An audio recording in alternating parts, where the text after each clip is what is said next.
Hello there. Thank you so much for joining us. This is News Channel Nebraska. My name's Eric McKay. Let's take a look at our top headlines today. Severe weather shut down highways and knocked out power to residents in eastern Nebraska. This video comes from southeast of Fremont, showing standing water and blown over power lines. State highway officials had shut down multiple roads Tuesday morning. State Highway 79 between Snyder and North Bend was closed in both directions. There were also closures along U.S. Highway 77 near Wahoo and State Highway 64 near Waterloo because of standing water. Meanwhile, thousands were without power. OPPD listed over 8,000 customers in the dark as of mid-morning. Widespread outages were also reported in Colfax, Platte, and Boone counties by Cornhusker Public Power. Storm spotters reported wind gusts as high as 90 miles per hour near Columbus. Platte County Emergency Management reported numerous outbuildings with roofs blown off. Now, the line of severe storms entered southwest Nebraska Monday evening, continuing overnight into Tuesday morning, bringing dozens of severe thunderstorm and even some tornado warnings early Tuesday. There were multiple reports of a tornado briefly touching down southwest of Grand Island. There's been no word on any damage there. A weather station in southern Dundee County reported a 91-mile-per-hour wind gust, while a 79-mile-per-hour burst was reported in Howells. Hail was a consistent threat in this storm system, with golf ball-sized stones reported in Grand Island and rural Hitchcock County. This is torrential rainfall caused standing water all over the state. This video comes from Fremont, where standing water could be seen on roads throughout town. Standing water had forced highway officials to shut Highway 92 down briefly west of Wahoo and Highway 79 between Snyder and North Bend. In other news, a northeast Nebraska teacher being accused of engaging in an inappropriate relationship with a student. A warrant was issued Monday for the arrest of 29-year-old Nixel Ortiz. The middle school English language and enrichment teacher is accused of a felony count of sexual abuse by a school employee. According to court documents, an investigation into Ortiz began after she told another teacher of a sexual encounter between Ortiz and the student earlier this month. Investigators say Ortiz told them the incident happened at her apartment after a graduation party. The alleged victim in the case is 18 years old. Ortiz could face up to 20 years in prison if convicted. Her first court appearance has yet to be scheduled. A central Nebraska sheriff's office asking for your help in solving a break-in at a local bar. It happened at the Sit-and Bull Saloon in Giltner in the early morning hours of May 10th. The Hamilton County Sheriff's Office says a person broke into the restaurant and stole about $350 in cash, along with cigarettes and gift cards. The person was caught on security camera footage, which you're seeing here. Anyone with any info is urged to contact the Hamilton County Sheriff's Office. Well, Omaha Mayor Gene Stothert promised another cut in the city's property tax rate next year, acknowledging that high valuations are getting in the way of lower tax bills.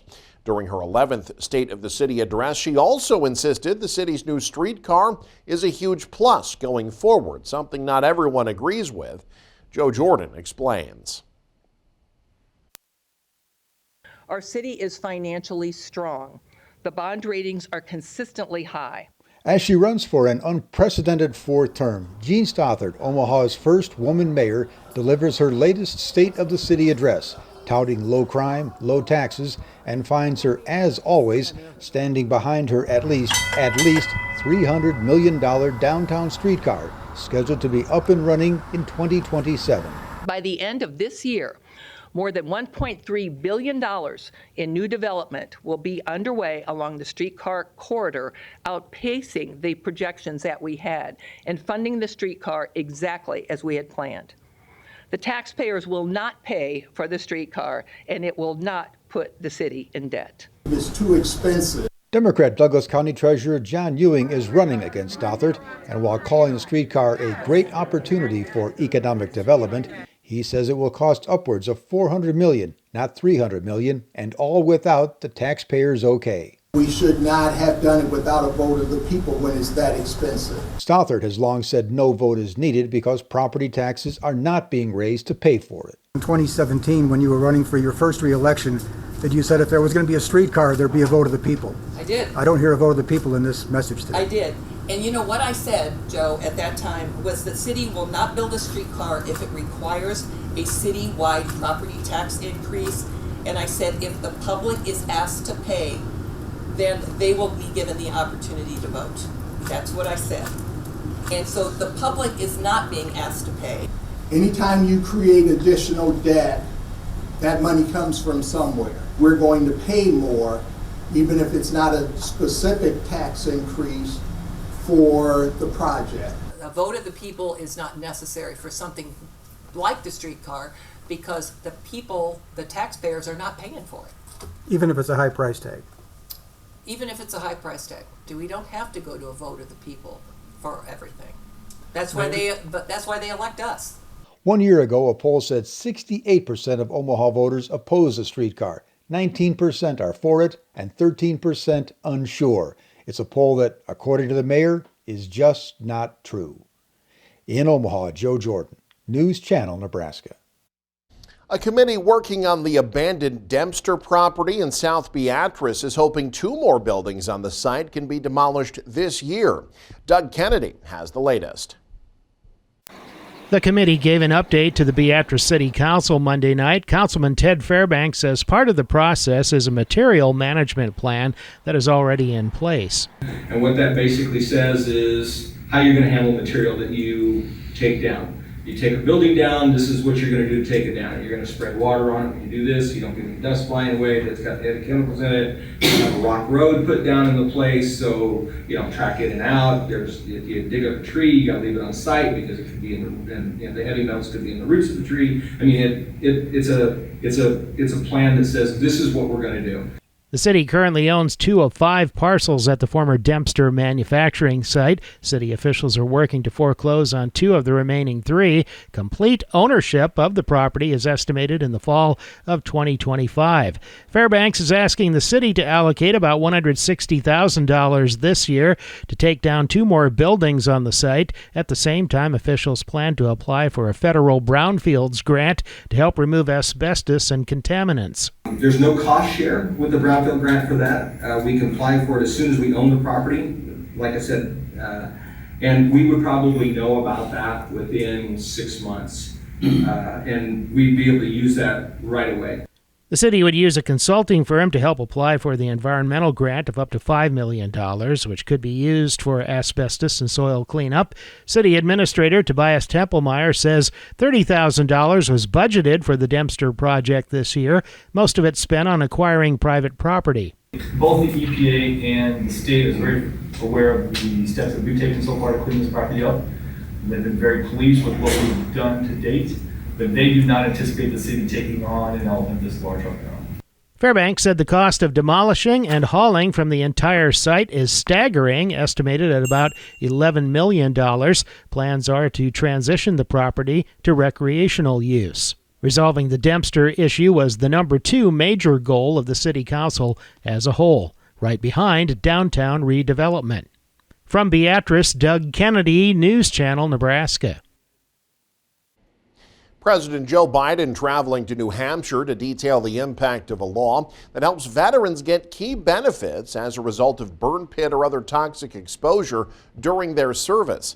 His administration said Tuesday more than 1 million claims have been granted to veterans since Biden signed the so-called PACT Act into law in August of 2022.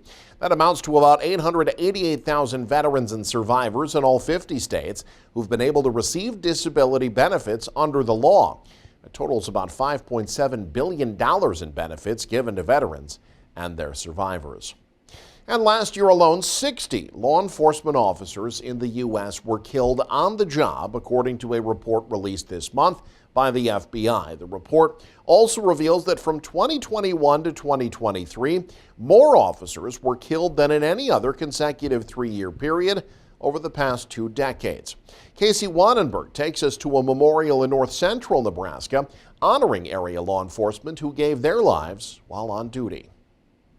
Officer Greg Holloway, employed with the Gordon Police Department. When Gordon Police Chief Clay Heath reads the names Chief Charles of law enforcement who have passed away, Lester Jensen. memories flood his mind. Since we started out with Greg's, it kind of just jumped back to that night. Jake Heimer. This fallen law enforcement memorial in Gordon has been held every year since Gordon Police Officer Greg Holloway died in a car crash in 1999. He was going to a call and somebody crossed over the line and hit him head on.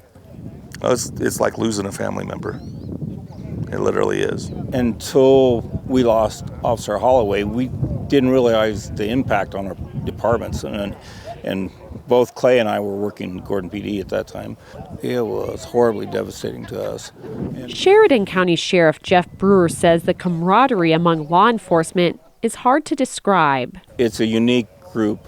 Some of the hardships make it more of a tighter knit group. While this event honors those who have passed away, it's also a chance to remember the daily sacrifices by law enforcement. It's my life, but there's a lot of downsides to it. You're away from family, you're gone at nights. A routine sacrifice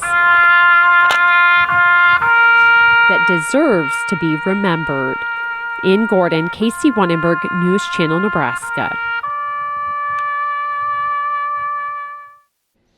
And you can stay up to date with the very latest by following us online. Head to newschannelnebraska.com and click on the News tab there. You can also follow us on X, like us on Facebook and Instagram as well. Thanks for joining us. Have a great day. You're watching News Channel Nebraska.